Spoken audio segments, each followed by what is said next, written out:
After, ano? Okay naman. Hindi, ano nang ginagawa mo ngayon? Kasi the last time nag-usap tayo, nag-workshop ka eh. Nag-workshop. Endorsements pa din po. Unlock slim, unlock skin. Okay. Pero nagamit mo ba yung workshop mo? Meron ka na Hindi pa. Hindi pa natigil. Walking endorsers na. Busy pa sa direct nyo. So, nag-stop muna kami. So siya yung planong gumawa ng movie para sa'yo? Parang Ang gano'n? sabi ko ni Mr. Is yes. Aabangan po namin yung pasabog. Wala pa. Workshop pa lang. Nabago na ba kung sino yung gusto mo makasama? Si Sandy pa din. Sino? Si Sandy? Depende na po yan. Depende na? Depende po. So sino na ngayon? Wala naman pong particular. Pero how do you enjoy your workshop? Excited ka na rin maggamitin yung pinag-aralan mo doon? Oh, kasi doon ko po makikita kung effective. Oo, tsaka ano talaga sila, nakikita ko yung yung parang excited. I don't wanna use the word maligalig, pero ano sila, very up yung excited sila. Maraming salamat. Since day one, nagtiwala po sa akin na kunin nas Sa drama endorser. naman po, para sa camera. Dahil dyan, ayan na si Madam. So pioneer ka pala. Isa sa Eto pa. Ano na yung nagawa ng naman Lux? natin? Madami. Si RJ. Alam mo to si RJ. Nako, ito siya nakikita sa IG ni Madam Ana Magkawas. Kamusta ka naman? Parang nagtiwala sila sa akin to endorse their product. Parang, dun pa lang, parang iba. Kasi hindi naman po ako yung tao na post lagi sa social media or hindi talaga ako public figure. Ito ang punong abala kanina yung pagdating confidence, ko. yung mas In fairness sa kanya, punong abala siya pero naka-move up na siya kanina. Physically, ano na yung mga nagawa sa'yo ng Lux? Madami po. Tulad na. Wala pa ako nakikita Shaka ngayong gabi. Mas kuminis ba ang iyong mga flawless skin? Ano naman inspiration sa outfit? Papa, yun naman po yung parang talagang goal ng product is hindi lang siya kuminis eh. Parang mas may mga mata. mas maging radiant yung skin within sa sarili, sa loob natin. Natuloy ba yung kala ko magpe-pictorial ka for pang endorsement or parang sexy pictorial ba yun? Sa tagal mo sa lakas. Ito, matutuloy pa rin. So, liquor product or hindi ba?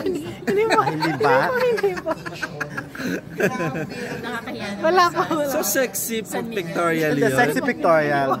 Wala pong sexy, mo. Walang sexy. Kala ko ready ka na sa gano'n. Pero hindi ka pa ba ready sa gano'n? Hindi talaga po. Hindi na. Kaya naman, ako talaga nakita ko po, mahal din siya ng mga distributors, lahat ng mga umaten dito. Kasi yung hindi pa tayo nag-start ng streaming, nakita ko talaga, chika-chika siya dun sa mga, very dark, sabi ko, very dark. Kamusta na yung love life mo ngayon? Ang dami mong pasabog sa Instagram. Which is maganda naman. Ako ang Gano'n na kayo CEO, ako katagal? ang presidente. Yes, talaga. Sad, matagal na din. Matagal.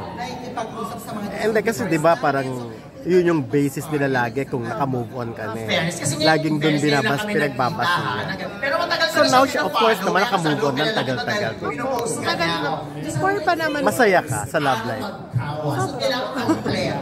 Pero may plano ka na rin ba magpakasal, mag-asawa? Darating na lang po yung time, pero sa ngayon nag-i-enjoy pa po namin yung company namin sa Ay, eto talaga. What have you learned dun sa past mo na ngayon, i-apply mo dito sa bagong love madami life po. ngayon? Unang-una is self-love pa din kahit may partner ka na. Hindi naman dapat mawala yun sa sarili.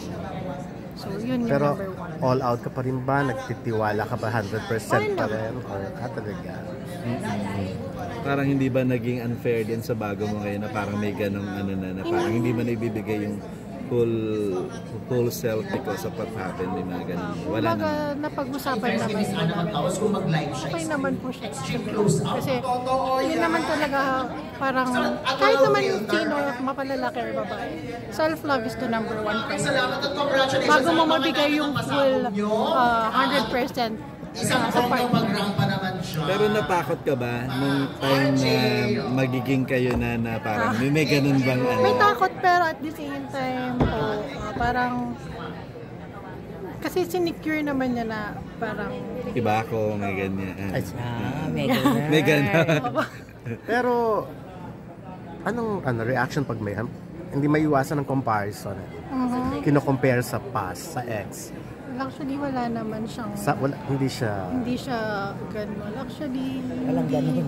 Hindi niya ako, kumbaga wala siyang idea kung ano yung past ko. Okay. Talaga. So yun yung okay. May ano ba, pwede bang pakikwento mo sa amin kung okay lang kung paano kayo nagkakilala, ganyan. Sa abroad ba ito? Oo. Wala na siya, common friend. Pinakilala. Ba't na siya idea? Sobrang controversial yung... Hindi siya into sports na kumbaga work, gano'n. Ano siya, businessman, ganyan, or... Nurse.